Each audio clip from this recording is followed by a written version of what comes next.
सब बुलंद आवाज से कहें दिल से हालेलुया। कहें परमेश्वर मैं बहुत आनंदित हूं। कहें आमीन। हम सब जानते हैं कि परमेश्वर का कलाम सत्य है और उसने वायदा किया है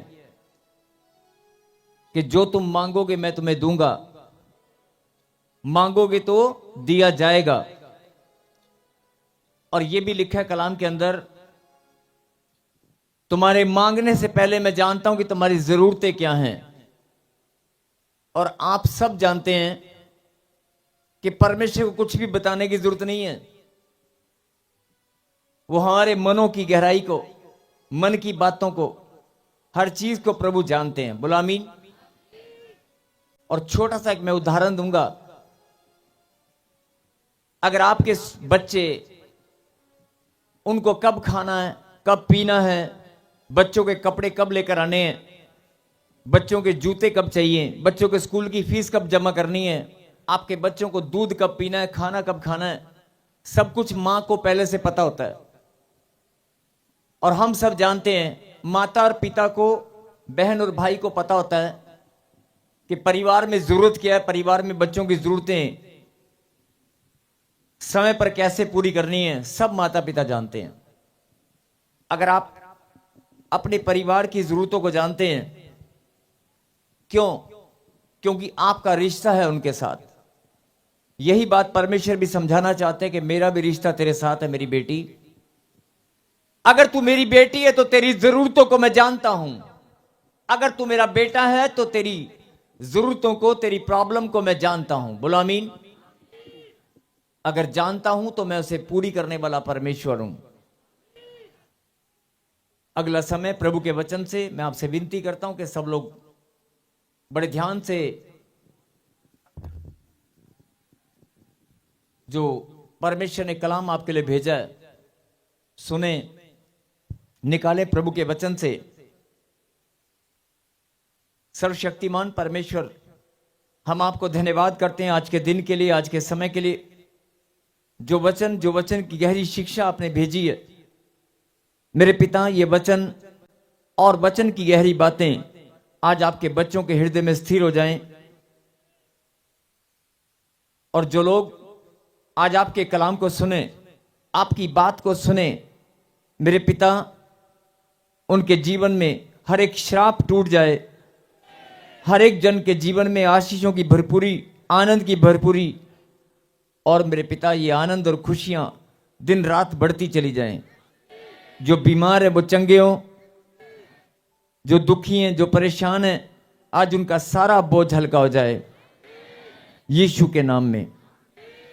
और अभी मैं फिर बोल रहा हूं कि जिनके मन में बोझ है, जिनके मन में बोझ है, जिनके मन में कोई बोझ है, फिर सुने, जिनके हृदय में बोझ है कि मेरे जीवन का कब, अभी क्या होगा, मेरे बिजनेस का क्या होगा, मेरे बच्चों का क्या होगा, कोई भी बोझ अगर आपके मन में है तो आज आप अपने बोझ को परमेश्वर के पास रख दें। आप कह दे परमेश्वर को, परमेश्वर मैं अपना सारा बोझ आपके चरणों में रख देता हूं। मैं आज ये बोझ, आज अपनी चिंताएं, अपनी समस्याएं, अपनी बीमारी को, अपनी प्रॉब्लम को मैं लेकर नहीं जाऊंगा। बोलो आमीन। यस, अगर आपने बोला कि मैं लेकर नहीं जाऊंगा तो सच में परमेश्वर उन प्रॉब्लम को, उन समस्याओं को, उनको बोझ को आज खुशियां और आनंद और चंगाई में बदल देंगे। आमीन। प्रभु का वचन सत्य, उसने कहा कि मेरा वचन पूरा हुए बिना नहीं टलेगा, पूरा होकर रहेगा। तो हम वचन को जानते हैं। वचन में लिखा है, ए बोझ से दबे हुए लोगों मेरे पास आओ, ए बोझ से दबे हुए लोगों मेरे पास आओ, मैं तुम्हें आराम दूंगा, मैं तुम्हें शांति दूंगा, मैं तुम्हें जीवन दूंगा, मैं तुम्हें खुशियां दूंगा, तुम्हारी सहायता करूंगा, मैं जो तुम मांगोगे वो तुम्हें दूंगा। बोलो आमीन।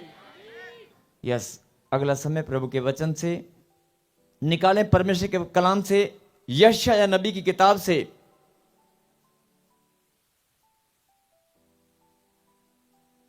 भविष्यवक्ता यशाया चैप्टर 48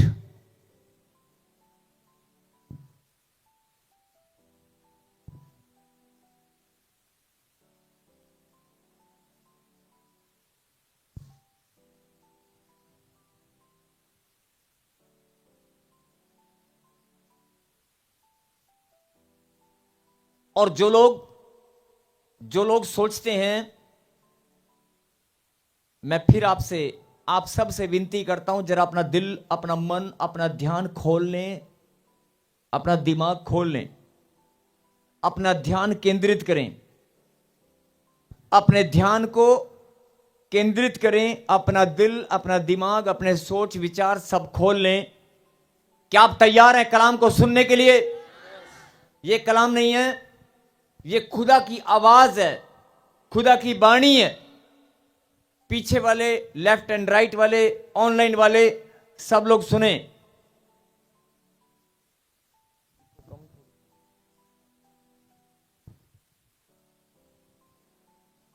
यशाया 48 चैप्टर 48 और जो वर्ष में बोलने वाला हूं, अगर आप सचमुच में परमेश्वर को प्यार करते हैं, अगर परमेश्वर को आप अपने जीवन में महसूस करना चाहते हैं, परमेश्वर को आप पाना चाहते हैं, अगर परमेश्वर को आप उसकी आवाज को सुनना चाहते हैं, अगर परमेश्वर की बात को आप समझना चाहते हैं, तो परमेश्वर का वचन उसकी आवाज है, उसका कलाम उसकी आवाज है, उसकी वाणी है।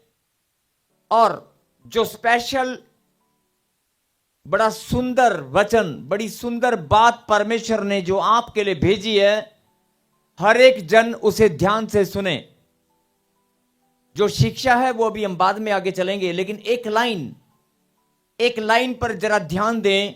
अगर आप बीमार हैं, परेशान हैं, शरीर के किसी भी हिस्से में, घुटनों में, कंधे में कहीं भी दर्द है, मन में दर्द है, सिर में दर्द है, कहीं भी दर्द है, आपका दर्द आज, आपका दर्द जो दिन को दर्द है, अभी भी अगर दर्द हो रहा है, जैसे ही आप मेरे खुदा के इस वचन को सुनेंगे, जीवन भर का जो दर्द है, रिश्तों का दर्द, कोर्ट कचहरियों का दर्द, जो भी दर्द और बोझ है, आज वो अभी के अभी खत्म होगा, अभी के अभी।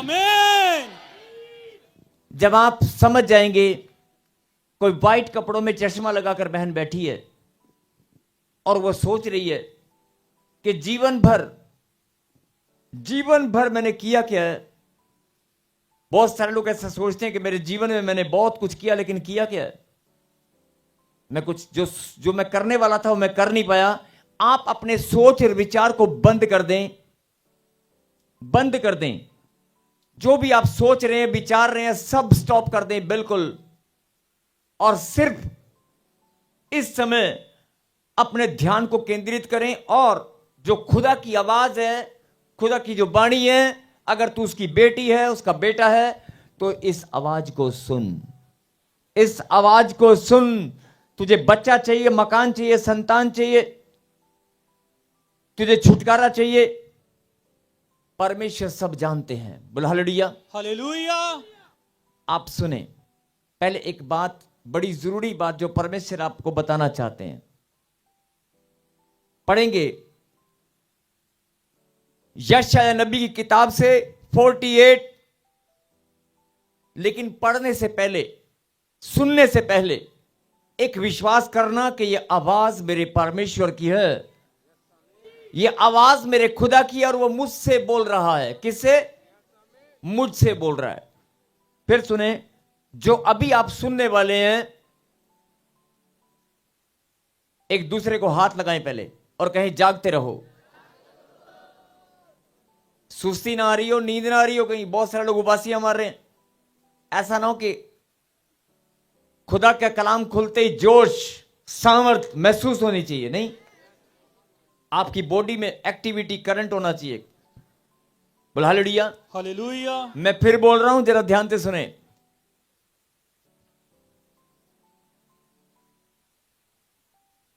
जो बात अब आप सुनने वाले हैं, आप विश्वास करें कि ये लाइन, ये आवाज, ये कलाम की जो बात है वो खुदा ने मेरे लिए भेजी है, और मैं अपने ऊपर कि सचमुच में ये आवाज मैं सुन रहा हूं, ये मेरे लिए है। बोलो आमीन। आमीन। पढ़ेंगे 48 का 10। देख, मैंने तुझे निर्मल तो किया। रुक, देख मैंने तुझे निर्मल तो किया है। मैंने कहा था ना, जितने भी लोग आज इस आवाज को सुन रहे हैं वो ये मान लें कि यह आवाज मेरे लिए है, ये आवाज मेरे लिए है। और चाहे तो घर जाकर इसको लिख लेना, और इस वचन को लिखना जरूर, घर जाकर लिखना जरूर। अगर आप यहां भी लिख रहे हैं तो लिख लें। ये फिर से सुनेंगे। देख मैंने तुझे निर्मल तो किया, मैंने तुझे निर्मल तो किया, परंतु चांदी के समान नहीं। परंतु चांदी के समान नहीं। मैंने दुख की भट्टी में परख कर तुझे चुन लिया है। मैंने दुख की भट्टी में परख कर तुझे चुन लिया है। हालेलुया। जो खुदा का बेटा है, जो खुदा की बेटी है, अगर आप परमेश्वर की आवाज को सुनना चाहते हैं, परमेश्वर से बात करना चाहते हैं, तो आज उसकी बात को आपको सुनना पड़ेगा, मानना पड़ेगा कि यह आवाज तेरे लिए है। फिर से बोल। देख, देख मैंने तुझे निर्मल तो किया, मैंने तुझे निर्मल तो किया, परंतु चांदी के समान नहीं। परंतु चांदी के समान नहीं। मैंने दुख की भट्टी में मैंने दुख की भट्टी में परख कर तुझे चुना है। परख कर तुझे चुन लिया है। दुख की भट्टी में से परख कर तुझे चुन लिया है। बोला हालेलुया। हालेलुया। अब ध्यान से सुने, ये परमेश्वर ने आपसे बात की है कि तेरे जीवन में जितने भी दुख आए थे, जितने भी दुख दर्द पीड़ाओं से तू आई है निकलकर, ये दुख और दर्द की जो भट्टी थी ना, इस भट्टी में से परखा है मैंने तुझे, परखा है। और बहुत सारे लोग दुख और दर्द को ना चिल्लाते हैं, रोते हैं, परमेश्वर मुझे दुख दे दिया, मुझे दुख दे दिया। लेकिन खुदा आपको क्या बताना चाहते हैं, जो दुख था ना वो एक भट्टी थी, परख की भट्टी, और उस भट्टी में से परख कर परमेश्वर ने तुझे चुन लिया है। बोला हालेलुया। हालेलुया। अब चाहे आप परखे गए हो, चाहे भट्टी में से निकल कर आए हो, चाहे जैसे भी हो, लेकिन क्या लिखा, मैंने तुझे निर्मल तो किया, निर्मल तो हो चुका है। बोल हालेलुया। हालेलुया। सबसे बड़ी बात क्या है कि परमेश्वर ने आपको निर्मल कर दिया है। बोलो आमीन। आमीन। परमेश्वर ने आपको निर्मल तो किया और पवित्र लहू से धोकर साफ सुथरा भी कर दिया है। निर्मल भी हो चुके हो और यीशु के लहू से आप धुलकर साफ सुथरे शुद्ध हो चुके हो। बोलो आमीन। आमीन। और परमेश्वर आपको यह बात बता रहे हैं कि मैंने दुख दर्द को भट्टी के समान तुझे निकाल कर परखा है। लेकिन परख के साथ मैंने सबसे बड़ी बात क्या है, तुझे चुन लिया है। लाखों लोग, लाखों की भीड़ परमेश्वर के सामने गिड़गिड़ाती है कि परमेश्वर मुझ पर दया कर, मुझे चुन ले, लेकिन किसी और को चुना या नहीं। लेकिन आप सीना फुलाकर गर्व के साथ बोल सकते हैं, अरे एक दुख दर्द तो मेरे लिए भट्टी थी, पीड़ाएं समस्याएं तो मेरे लिए एक परख की भट्टी थी, लेकिन परमेश्वर ने मुझे चुन लिया है। परमेश्वर ने मुझे चुन लिया है। अगर उसने मुझे चुना है तो लिखा, मैंने तुझे निर्मल भी किया है। निर्मल भी, आने दे बेटे, आने दे बेटे, आने दे गुड़िया, छोड़ दे उसको, आने दे यहां तक। मैंने तुझे निर्मल तो किया, निर्मल भी हो चुके हो और यीशु के लहू से शुद्ध हो चुके हो। सब मेरे पीछे कहें, हे परमेश्वर, हे परमेश्वर, मैं निर्मल हो चुका हूं, मैं निर्मल हो चुका हूं। और यीशु के लहू से और यीशु के लहू से शुद्ध भी हो चुका हूँ। शुद्ध भी हो चुका हूँ। हे परमेश्वर, हे परमेश्वर, मैं आपको धन्यवाद देता मैं हूँ। आपको धन्यवाद देता हूँ। आपने मुझे परख कर आपने मुझे परख कर चुन लिया है। चुन लिया है। आपने मुझे आपने मुझे परख कर चुन लिया चुन है। लिया है। बोलो आमीन। आमीन। सबको जय मसीह की। मैं जतिन बब्बर और आप देख रहे हैं मसीह परिवार चैनल। जैसे कि आप सब जानते हैं कि मैं इस चैनल पे प्रभु के अलग अलग दासों की वीडियोस डालता हूं, तो अगर आपको हमारा चैनल अच्छा लगता है तो आप इस चैनल को ज़्यादा से ज़्यादा सब्सक्राइब जरूर करें, ताकि आप प्रभु के वचन को सुन सके। वीडियोस को ज़्यादा से ज़्यादा शेयर करें, ताकि जिन लोगों तक वचन नहीं पहुंचा उन तक भी वचन पहुंच सके। सबको जय मसीह की। एक बार मैं आपसे दोबारा कहूँगा कि इस चैनल को सब्सक्राइब जरूर करें और वीडियोस को ज़्यादा से ज़्यादा शेयर करें। जय मसीह की।